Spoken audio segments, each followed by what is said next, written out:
चक्रवर्ती अशोक सम्राट के वंशज मौर्य वंश के बौद्ध राजा वरदत्त मौर्य की हत्या उसी के ब्राह्मण सेनापति पुष्यमित्र शुंग ने धोखे से की थी और खुद को मगध का राजा घोषित कर लिया। उसने राजा बनने पर पाटलिपुत्र से सियालकोट तक सभी बौद्ध विहारों को ध्वस्त करवा दिया था तथा अनेक बौद्ध भिक्षुओं का कत्लेआम किया था। पुष्यमित्र शुंग बौद्धों पर बहुत अत्याचार करता था और ताकत के बल पर उनसे ब्राह्मणों द्वारा रचित मनुस्मृति अनुसार हिंदू धर्म कबूल करवाता था। इसके बाद ब्राह्मण पुष्यमित्र शुंग ने अपने समर्थकों के साथ मिलकर पाटलिपुत्र और सियालकोट के मध्य क्षेत्र पर अधिकार किया और अपनी राजधानी साकेत को बनाया। पुष्यमित्र शुंग ने इसका नाम बदलकर अयोध्या कर दिया। अयोध्या अर्थात बिना युद्ध के बनाई गई राजधानी। राजधानी बनाने के बाद पुष्यमित्र शुंग ने घोषणा की कि जो भी व्यक्ति भगवाधारी बौद्ध भिक्षु का सिर काट कर ले आएगा उसे 100 सोने की मुद्राएं इनाम में दी जाएगी। इस तरह सोने के सिक्कों के लालच में पूरे देश में बौद्ध भिक्षुओं का कत्लेआम हुआ। राजधानी में बौद्ध भिक्षुओं के सिर आने लगे। इसके बाद कुछ चालाक व्यक्ति अपने लाए हुए सर को चुरा लेते थे और उसी सर को दोबारा राजा को दिखाकर स्वर्ण मुद्राएं ले लेते थे। राजा को पता चला कि ऐसा लोग धोखा कर रहे हैं तो राजा ने एक बड़ा पत्थर रखवाया और राजा बौद्ध भिक्षु का सर देकर उस पत्थर पर मरवाकर उसका चेहरा बिगाड़ देता था। इसके बाद बौद्ध भिक्षु के सर को घाघरा नदी में फेंकवा देता था।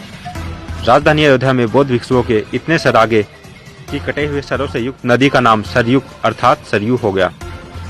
इसी सरयू नदी के तट पर पुष्यमित्र शुंग के राजकवि वाल्मीकि ने रामायण लिखी, जिसमें राम के रूप में पुष्यमित्र शुंग और रावण के रूप में मौर्य सम्राट का वर्णन करते हुए उसकी राजधानी अयोध्या का गुणगान किया था और राजा से बहुत अधिक पुरस्कार पाया था। यही बात वामशत के संस्थापक वामन मेश्राम भी कह रहे हैं। बुद्धा की जब क्रांति हुई तो क्रांति के विरोध में प्रतिक्रांति हुई और बृहदत्त की हत्या हुई। मौर्य सम्राट आखिरी बृहदत्त की हत्या हुई और हत्या करने वाला कोई और नहीं था, आर्य ब्राह्मण पुष्यमित्र शुंग।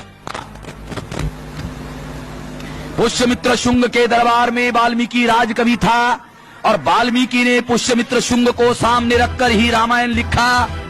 रामायण का राम कोई और नहीं है, पुष्यमित्र शुंग ही है और इसका एविडेंस रामायण में है। इतना ही नहीं, रामायण, महाभारत, स्मृतियां आदि बहुत से काल्पनिक ब्राह्मण धर्म ग्रंथों की रचना भी पुष्यमित्र शुंग की इसी अयोध्या में सरयू नदी के किनारे हुई। बौद्ध भिक्षुओं के कत्लेआम के कारण सारे बौद्ध विहार खाली हो गए। तब आर्य ब्राह्मणों ने सोचा कि इन बौद्ध विहारों का क्या करें कि आने वाली पीढ़ियों को कभी पता ही नहीं लगे कि बीते वर्षों में ये क्या थे। तब उन्होंने इन बौद्ध विहारों को मंदिरों में बदल दिया और इसमें अपने पूर्वजों व काल्पनिक पात्रों को भगवान बनाकर स्थापित कर दिया और पूजा के नाम पर यह दुकानें खोल दी। ध्यान रहे, वरदत्त मौर्य की हत्या से पूर्व भारत में मंदिर शब्द ही नहीं था और न ही इस तरह की संस्कृति थी। वर्तमान में ब्राह्मण धर्म में पत्थर मारकर नारियल फोड़ने की परंपरा है।